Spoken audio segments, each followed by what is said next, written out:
everyone. Members of the Choctaw School Board faced an angry crowd of more than 100 parents and teachers tonight. The board had to answer why it let 6 suspended high school students back in class. Those students were caught making daily bomb threat calls to the school and are facing felony charges. Susie Webb has the story. More than half the crowd at tonight's meeting was made up of teachers. The board members will take it up again next meeting. Susie Webb, Action 4, Choctaw. Police are still investigating the shooting death of 39-year-old Carl Wayne Garrison. Garrison, who had been missing since December 7th, was found today near Mustang. Police say Garrison had been shot with a small caliber weapon. The victim's brother, Garland Garrison, was a police officer slain at Will Rogers Airport in September 1979. The search will resume tomorrow morning for a small plane that took off from Wiley Post Airport Sunday and has not been heard from since. Authorities believe they will find the plane within 15 to 20 minutes flying time from Oklahoma City. The plane took off from Wiley Post around 5:30 Sunday and was reported missing by relatives yesterday. City Policeman John Clark will be back in uniform and on the job tomorrow after being cleared of a second-degree murder charge. He didn't get a chance to talk to reporters when the verdict came down last night because his attorneys were afraid of threats on his life. But he talked to reporters today. During a news conference with his parents at his side, Clark said people don't realize the dangers that police officers have to face each and every day. We want you to take care of that situation no matter what it is. If it's a man with a gun, a violent mental patient, a barricaded suspect, a burglar in a building, and when you go in there, you take your badge and your gun. Now, District Attorney Bob Macy has been criticized for prosecuting Clark. Clark is the second law enforcement officer Macy has prosecuted within a month. And the president of the Fraternal Order of Police does not think Macy should have brought Clark to trial. To our opinion, yes, we've felt that way, that he's not looking into these cases far enough, especially this particular case. He's not looking into the entire case. I'll probably meet with them every chance I get. I may even go and make some of the lineups. Merely let them ask questions about what I did, why I did it, and how I did it. And I have a very high regard for law enforcement officers. I think that they will understand where I'm coming from. And District Attorney Bob Macy. Well, the attorney for Mark David Chapman says Chapman will probably plead guilty by reason of insanity for the death of John Lennon. Today, Chapman was indicted by a Manhattan grand jury and received a second-degree murder charge. Under New York law, first-degree murder is only handed down when the victims are police or corrections officers. Governor Nye has ordered all state agencies to start using gasohol whenever they can. That supports the national policy to use gasohol instead of gas to save energy. Under Oklahoma law, gasohol is exempt from the state's gasoline tax, and that, coupled with the federal tax exemption, has made gasohol prices competitive with regular gasoline prices. Well, the Labor Department says consumer prices continued to shoot upward last month, and the trial of China's Gang of Four erupted into a heated shouting match. We'll have details when we return. It cost more to eat, drink, and be merry last month. The Labor Department's report on consumer prices for November also shows that we had to shell out more money than in October for housing, for new cars, and for gasoline. And it's no secret Christmas gifts cost more this year than last. One reason for the higher prices is shoplifting, and some stores paid big money to fight it. Jane Boone has a report. You've probably done a lot of shopping in the past few weeks. Jane Boone, Action 4 in Quail Springs Mall. President-elect Ronald Reagan named 3 more cabinet positions earlier today. Reagan announced that he's appointing Richard Allen, a longtime advisor and former assistant to Henry Kissinger, as National Security Advisor.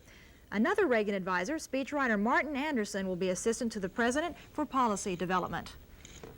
And the next agricultural secretary, if the Senate confirms, will be a 45-year-old hog and soybean farmer from Illinois. His name is John Block, and he's been serving as Illinois farm director. And earlier today, Block showed that he will be outspoken on several issues. Block believes government should interfere less with farming and that farm products can be useful in foreign policy.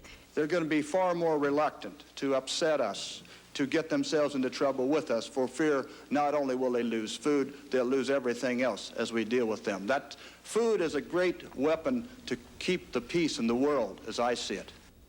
The 67-year-old widow of Chinese leader Mao Zedong engaged in an angry exchange of name-calling at the Gang of Four treason trial. In Peking earlier today, she was warned that further outbursts could bring her a heavier sentence. Jian Qing yelled fascists and other names at the panel of judges and the chief prosecutor.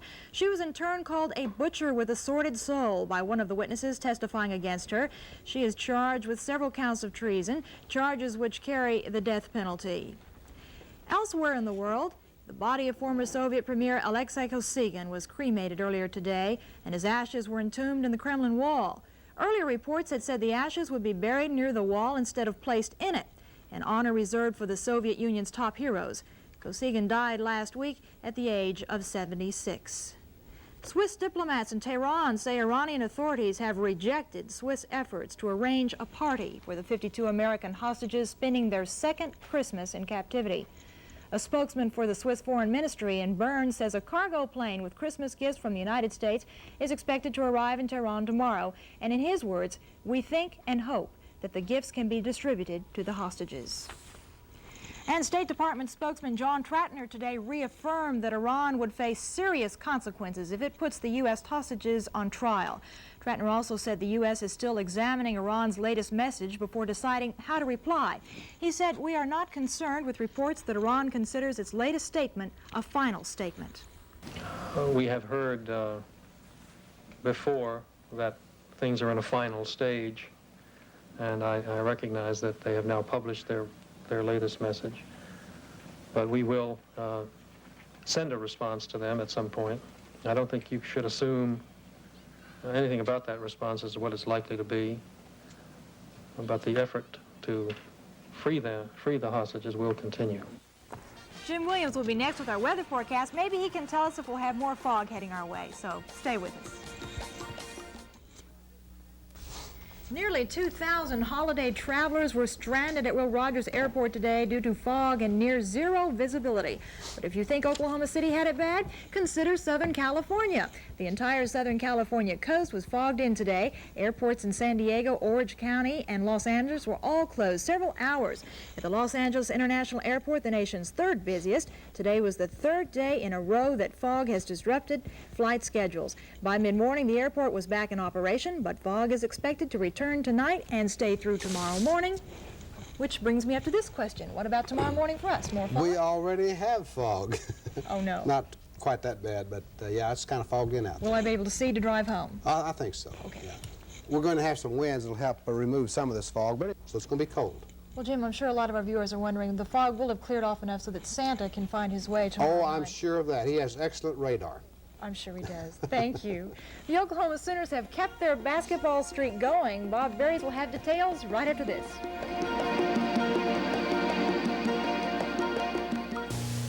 What do Pat Boone and quarterback Vince Ferragamo have in common?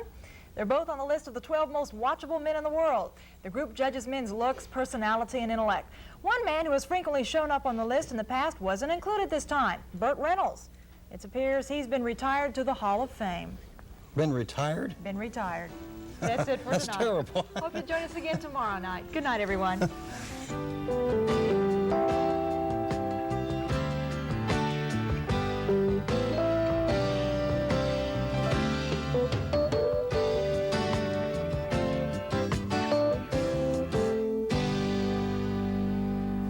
Well, coming up when Action 4 continues, a rescue mission has come to a tragic end in Italy, and another international leader is shot at, this time the Queen with a blank gun. For the first time this century, someone aimed a gun at England's monarch and fired. Fortunately, the would-be assassin was firing blanks. Rick Davis explains. This was the beginning of the ceremony to honor the Queen. Rick Davis, NBC News, London. The Vatican reports that Pope John Paul will appear at his apartment window tomorrow and bless the crowd at St. Peter's Square. It's exactly a month today since the pontiff was wounded by a would-be assassin. Vatican Radio says John Paul is slowly returning to normal life. He'll have to go back to a Rome hospital in about 2 weeks, though, for more internal surgery. At least 5 people were killed and 21 injured in floods and tornadoes that swept from the Great Lakes to Texas. 2 were killed in a tornado that touched down in Cardington, Ohio. Flooding forced families from their homes and tornadoes flattened houses. Ohio's governor has called on the National Guard to protect the town from looters. The UN Security Council has adjourned until Monday its debate on the Arab League's request for punishment of Israel for its destruction of an Iraqi nuclear plant. The Arab League's permanent UN representative says the League's members are working to adopt a compromise anti-Israeli resolution that would be acceptable to Arabs and not draw a U.S. veto. U.S. authorities have indicated they might vote for condemnation of Israel's actions, but would veto an attempt to impose military, economic, or technical sanctions against the Jewish state. Well, what would you do if you wanted to make something a classic? Coming up next on Action 4, we'll have a story about a man who's trying to do that right here in Oklahoma City.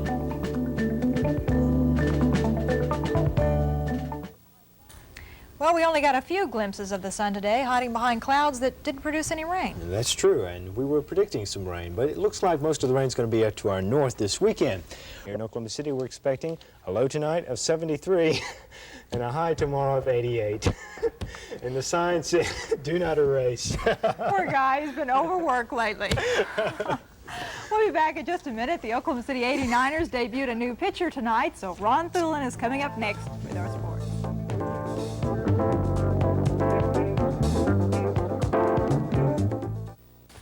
If you want something to be a luxury classic, it just makes sense that you would keep the supply on a small level.